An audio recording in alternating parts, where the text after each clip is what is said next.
Bitcoin lagi mode panik ekstrim nih.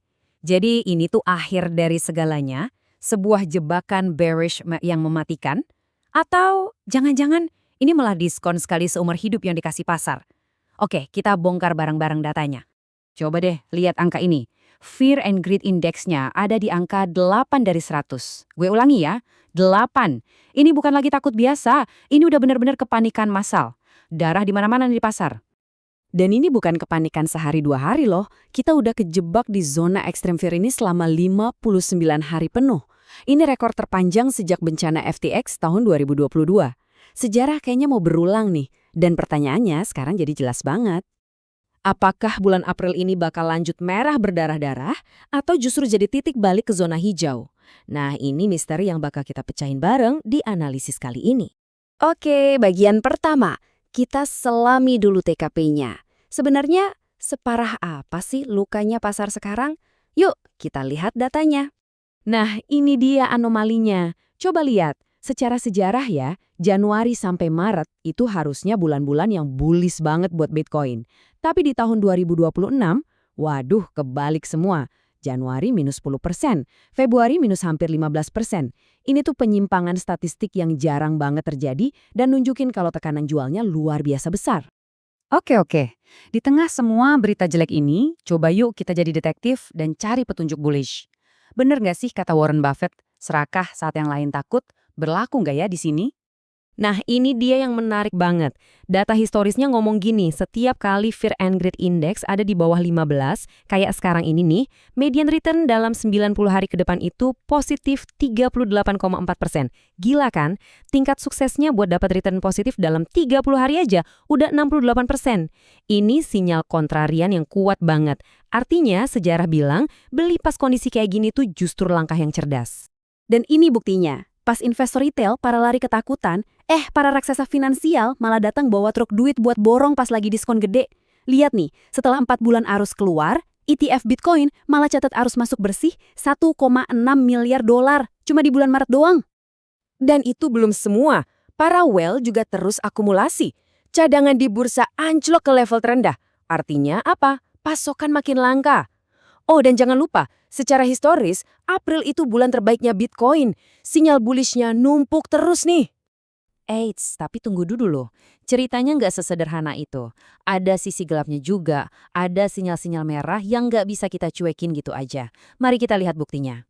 Dari sisi teknikal, coba diperhatiin. Ini namanya pola bear flag. Bayangin aja tiang bendera yang turun tajam, terus ada kain benderanya yang naik dikit.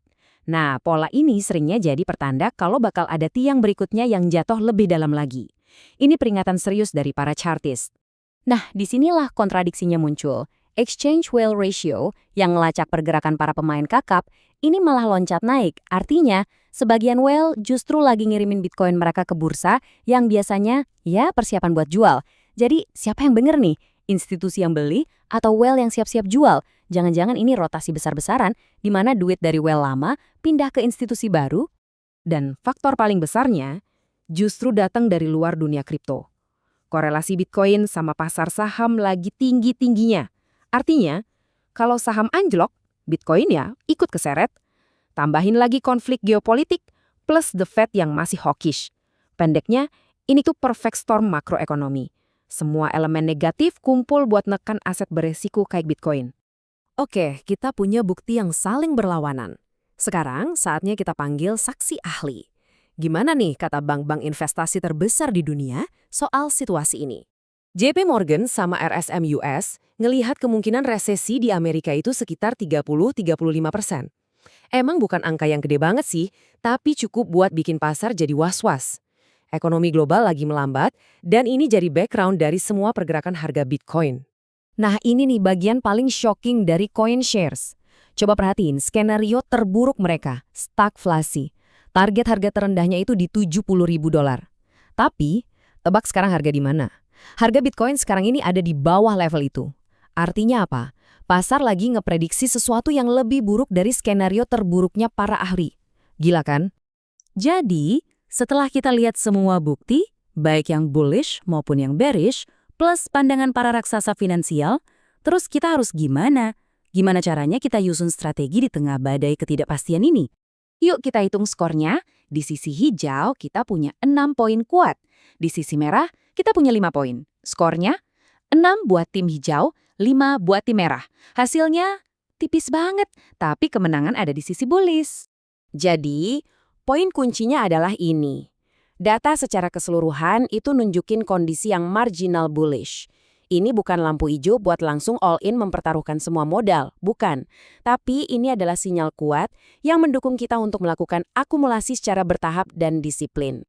Dan ini dia kerangkanya, strategi dollar cost averaging yang cerdas. Kita mulai alokasiin sebagian kecil modal di zona harga sekarang. Siapin alokasi yang lebih gede kalau harga ternyata turun lagi ke support berikutnya. Dan simpen amunisi terakhir buat skenario paling buruk.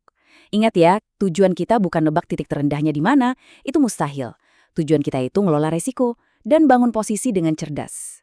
Nah, sekarang giliran kalian. Kita udah bedah semua datanya, dari yang bullish, yang bearish, sampai pandangan para ahli. Dengan semua info ini, apa langkah kalian selanjutnya? Kalian tim akumulasi, tim wait and see, atau justru tim jual? Coba tulis strategi kalian di kolom komentar, kita diskusi bareng.